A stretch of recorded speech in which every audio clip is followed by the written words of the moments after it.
either one of these any good? Wow, this is a good movie! It's pretty good. Yeah, well, the director from yesterday doesn't think so. It stinks. You sorry? You waste our film. It's so bad! Welcome back into the screening room. Apologies for our absence last week. We were called out of town. We were. Called out of town, but we're back.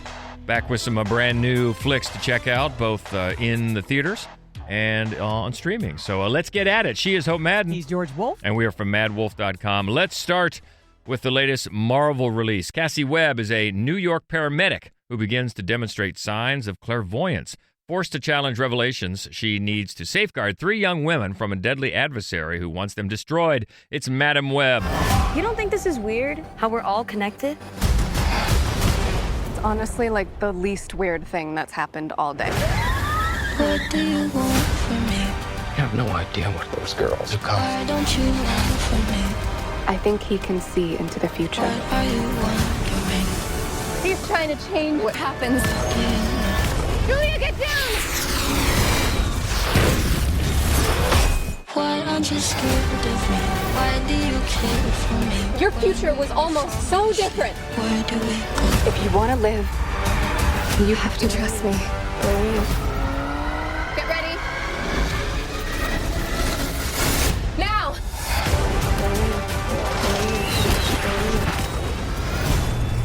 You're showing off. Maybe a little. You know what we say often, George? No. Comes down to the writing. It does come down to the writing. We've said it for a while. I mean, that's not making some big discovery. It's pretty simple. But it's very hard to make a decent movie out of a badly written script. That is very true. That hampers you from the start. And this movie is just getting raked over the coals. You know, sometimes when bad reviews come out, people step over themselves trying to see who can be the most vicious. Just pile on. Pile on. I think some of that's happening here. I mean, this is not a good movie. It is not. It's not. It's boring. It's boring. Is it an, all-time stinker? Probably not. I mean, No. I've seen worse.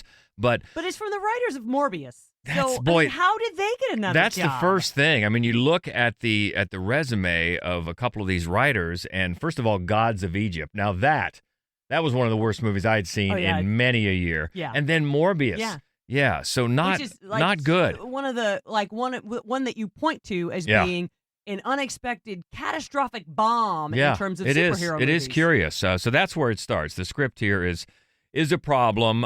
I assume, like we said before, we're not comic book people, but I guess this is a comic storyline, characters. Mm-hmm. Madam Webb, Dakota Johnson stars as Cassie Webb, and she's this paramedic, and she starts to be able to see a few seconds into the future, and those visions let her know that these 3 teen girls, played by Sydney Sweeney, Isabella Merced, and Celeste O'Connor, all good, that their lives are in danger from this supervillain named Ezekiel Sims, who, by the way, is played by Tahar Rahim, who, man, he's from A Prophet and The Past, and he was in the Mauritanian. Good. Yeah, he's good actor. Always good. Yeah, he's so I mean, good. there's talent here in this cast, saddled with a bad script. Anyway, he's a supervillain, and Dakota, Cassie, is seeing in these visions that he is going to kill these 3 girls. She doesn't know why, but it turns out it's because he's having visions that they are in the future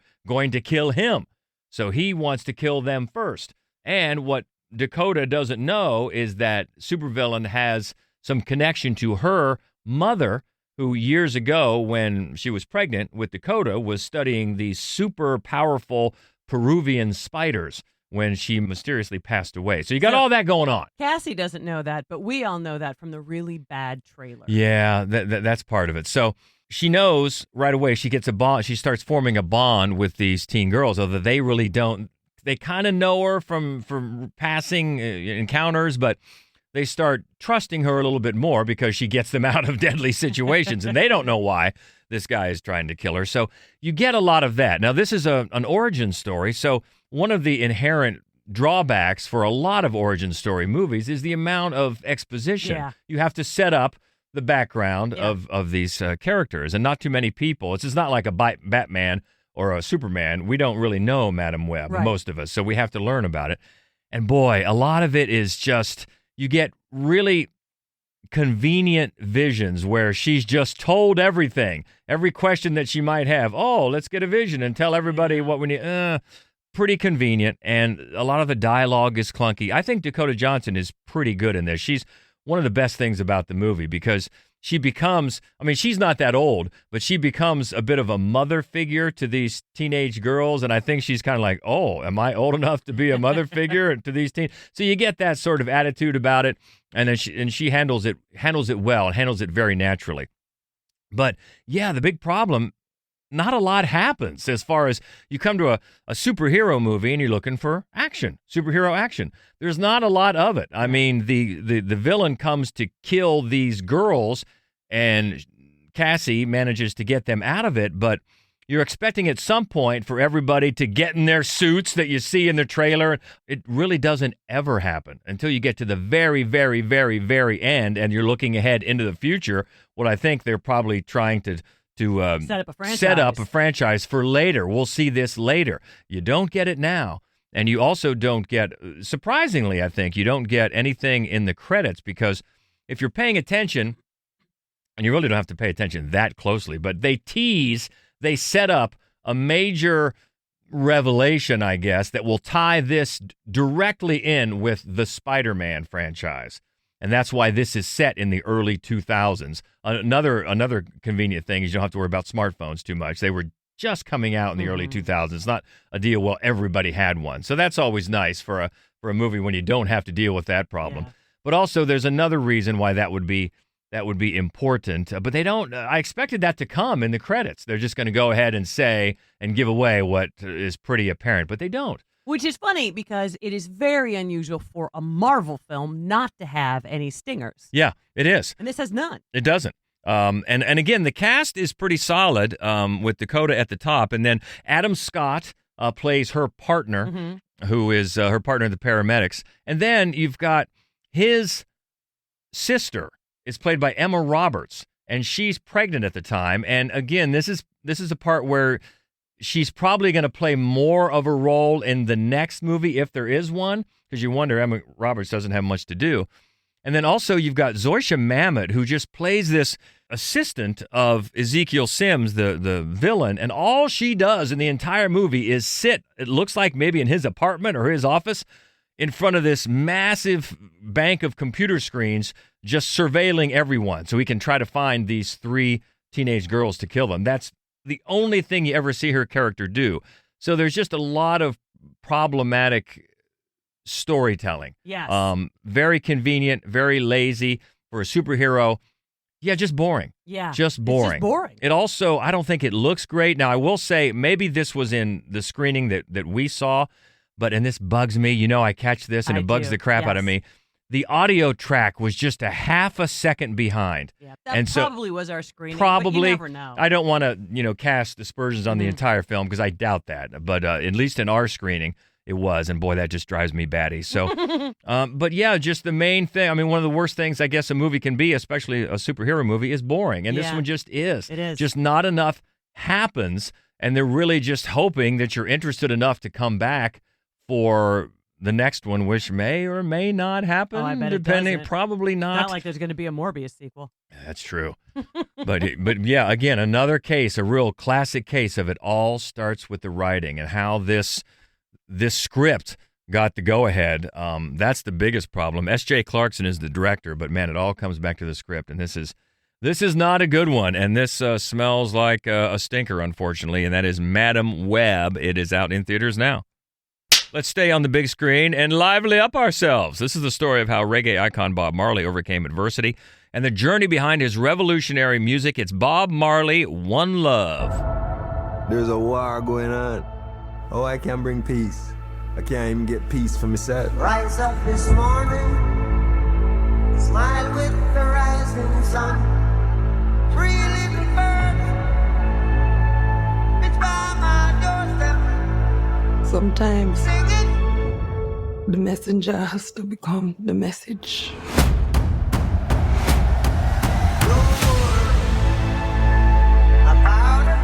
Bob, I know it's dangerous, but you're the only one who can unite the people. you ready, Bob? No guns can stop this message. I want the world to change.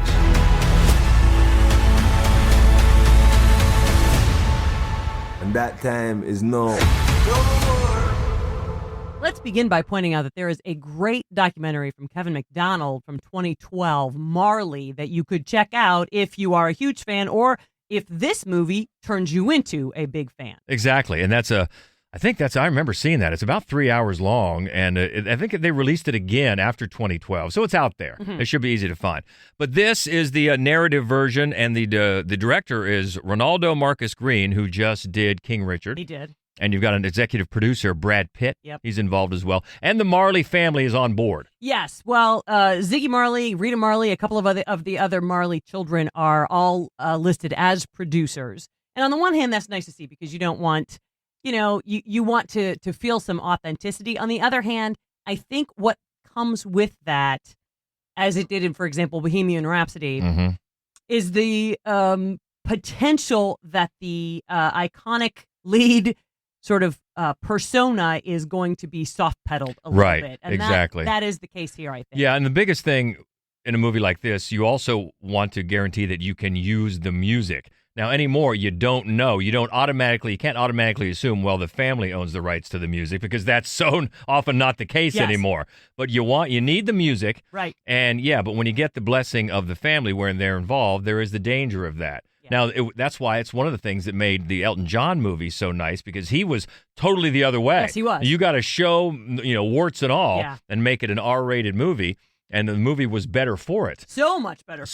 I mean, I think it's a great point because I think that is probably one of the reasons that movie stands above so many other musician biopics. Yeah. Not just the approach, which was a brilliant approach that they took, but because, to get the use of the music, and you have to have it, then you have to have the buy-in of whoever owns the rights to the music. And very often, I feel like they're afraid, they see it as a vehicle to resell the music, and they're afraid that if you don't like the character, you're not going to buy the music. Right, and that's why we didn't like Bohemian Rhapsody. No. And I know people love the movie, and that's great. But as a film, it is really safe and really weak. Anyway, let's go back to this movie. That's right. So this movie does suffer a little bit from that, to be honest with you. It feels first of all, a bit superficial, because for one thing, and that's not entirely the fault of the filmmakers, because regardless of the fact that Bob Marley died tragically at 36. Yeah.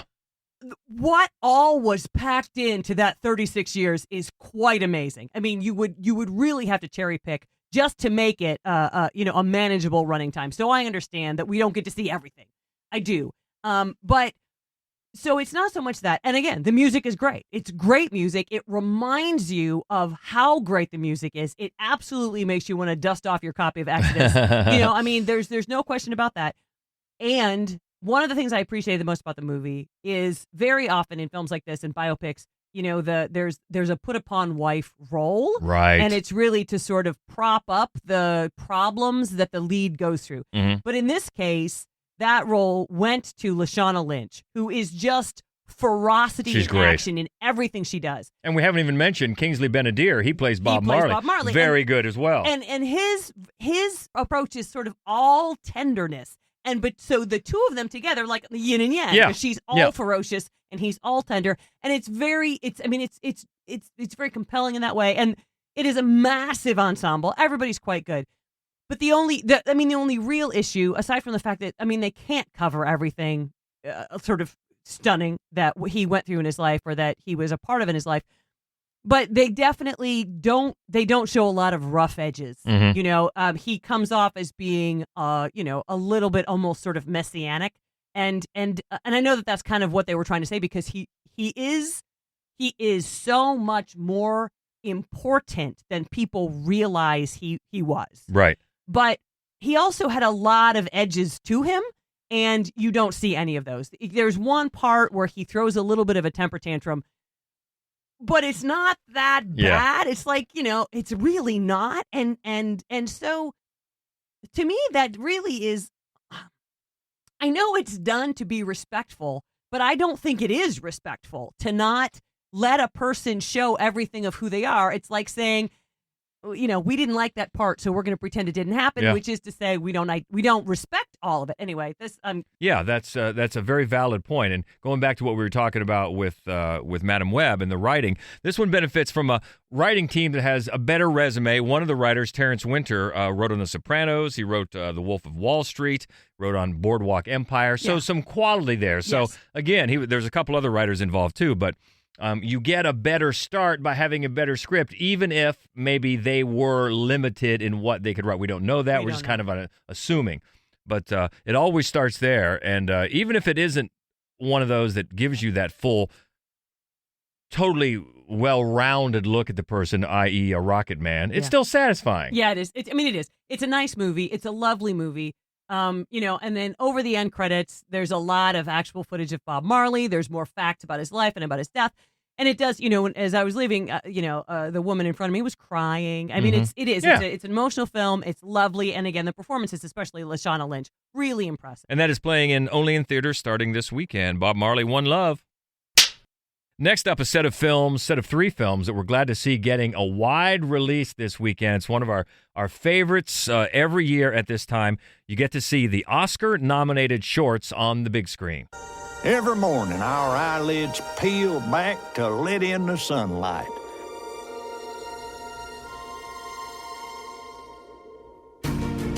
We are striving to forge our union with purpose. It is one of the best things that humans do.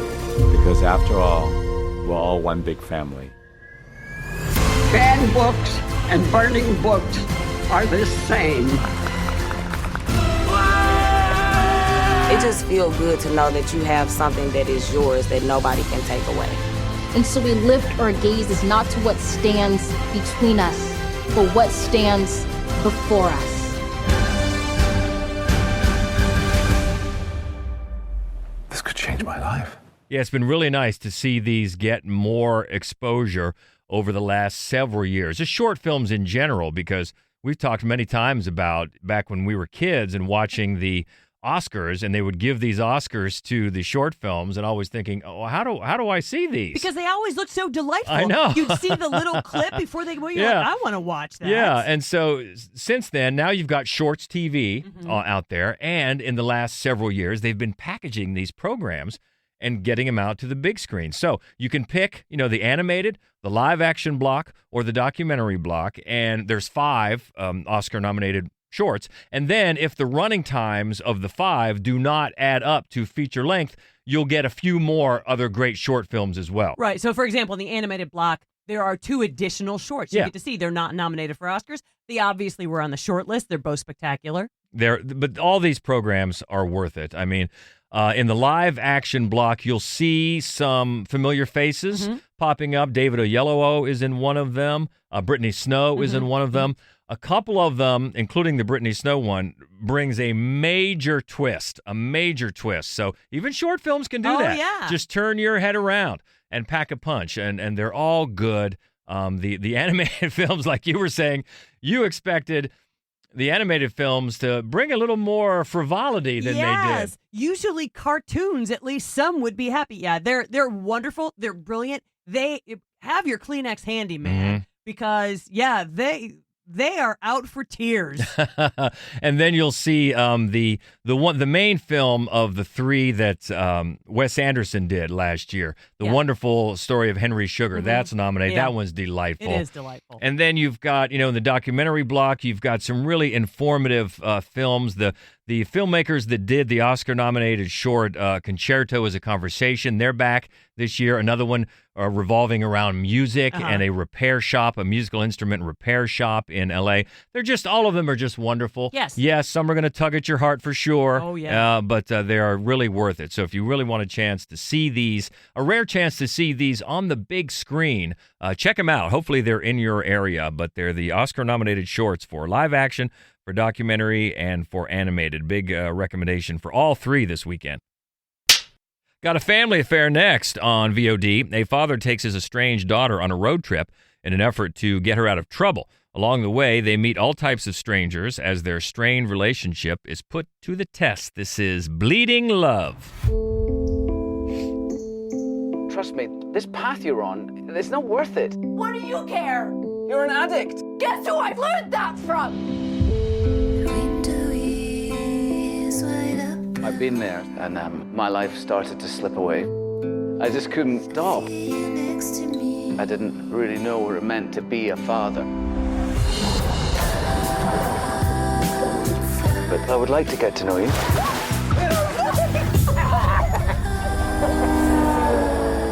Why would I ever trust you? You've never been there for me, Dad. I'm just trying to find my daughter.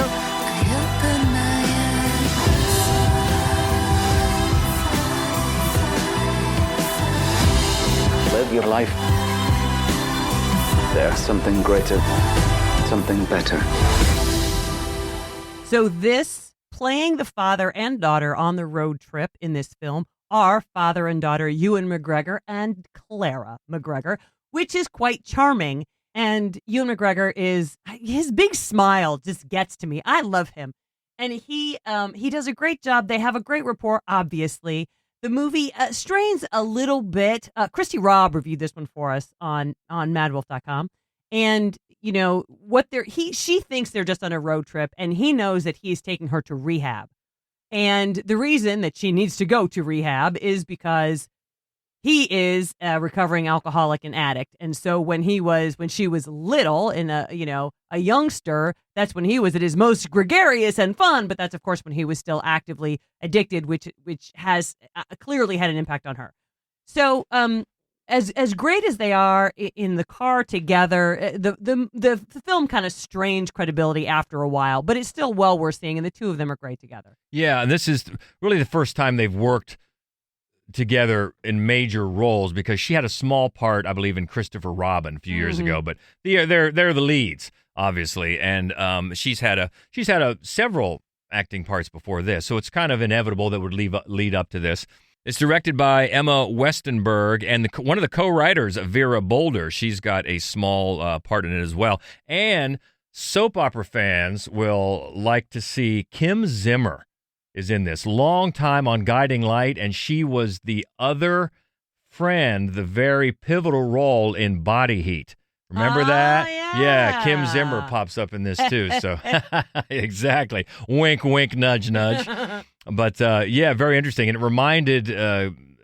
reminded Christy a lot of that old commercial about who taught you to use these drugs? I learned about watching you. Yeah. That sort of thing. So check out Christy's review. You can find it at madwolf.com, but that is on VOD now. Ewan and Clara McGregor in Bleeding Love. And one more this week on VOD, a mystery sci-fi thriller. A headstrong journalist with an investigative podcast uncovers a strange artifact, an alien conspiracy, and the lies at the heart of her own story. This is called Monolith. Hello? Before I received my break, I had a very strange vision. How do you know if you're having these visions? Some tricks have really got under your skin, haven't they? Is this some kind of sick joke? You need to be careful. Something awful is coming. I listened to the new episode. You sounded kind of messed up. It is spreading like a disease. Any of us could be next. I want to tell you a story. All you have to do is listen. Brandon Thomas reviewed this one for us and loved it. 4.5 stars out of 5 from Monolith. And here's what is the most impressive thing to me, because you can conjure maybe 3 or 4 others that have managed to do this. This is essentially a one-person show. Yep. The only person you see on screen the entire film, Lily Sullivan, who we just saw last year in Evil Dead Rise. Yay. You know, and how often Robert Redford did it, Tom Hardy did it, Ryan Reynolds did tough. it. But they're like years and years apart. This very rarely happens. You know who else did it? Kat McAlpine did it in our short film Godspeed. That's right. Kat McAlpine did do it. And it's a lot to put on one actor's shoulders. But she just nails it. At no point are you bored. It doesn't drag for a second. Right, because our film did it for 9 minutes. This is an hour and a half. Yeah, and very different. Credit to the performance, credit to the writer, Lucy Campbell, and the director, Matt Vesely. And also for people maybe like me who are such huge fans of 2001, you just say the word Monolith and you're in a territory that conjures up expectations. It does. It does. You're going to say Monolith, and then it's a much smaller in this one. It's just a black brick, but still, and this one is able to go into that neighborhood and come out with its head held high. Oh yeah, it's fascinating. It's weird, and it's just a stunning performance. It's just a really amazing piece of cinema. Yeah, and I think one of the things that Brandon pointed out that I was glad to see as well, that it doesn't spoon feed, it doesn't tie anything up with a nice red bow at the end, but it still packs a major punch once the reveal is revealed. So big recommendation. That's on VOD now, and it's called Monolith. Honestly, that would be our biggest recommendation this week. Yeah, I would think so. Yeah. All right, so we couldn't check in with the Schlocketeer. Hopefully we'll get things straightened out for next week. But we look ahead to next week, and a big one, I think we're going to see this here in a couple of days. The new one, I'm excited about this. New one called Drive Away Dolls. Yes, also Ordinary Angels. A new documentary from Rob Reiner called God and Country. A new creepy horror film called Stop Motion. Yeah, also Perfect Days. To Kill a Tiger. History of Evil. Lovely, Dark, and Deep. And one called Bad Shepherd. So that's all next week. But what do you think about this week? Madam Webb, are we off? Is everybody off track? Do you love it? That's fine. I love to keep the conversation going, or the Bob Marley movie, or the Oscar-nominated shorts. Check those out if you can. We always like to keep the conversation going. You can find us easily on Twitter. That's at MaddWolf, MaddWolf. Also on Facebook and Instagram. And Threads. It's Mad Wolf Columbus. The main website where you can find our other podcast as well, our Fright Club podcast, Horror Movies Only. A new one just about to drop, by the way. That's all at maddwolf.com. All of our written reviews are there as well. So plenty of ways to connect, plenty of ways to keep in touch. We hope you will. Until next week, enjoy the movies. Be well. And she is Hope Madden. He's George Wolf. And this is the Screening Room Podcast. See ya. I do wish we could chat longer, but I'm having an old friend for dinner. Bye. Okay, everybody, that's a wrap.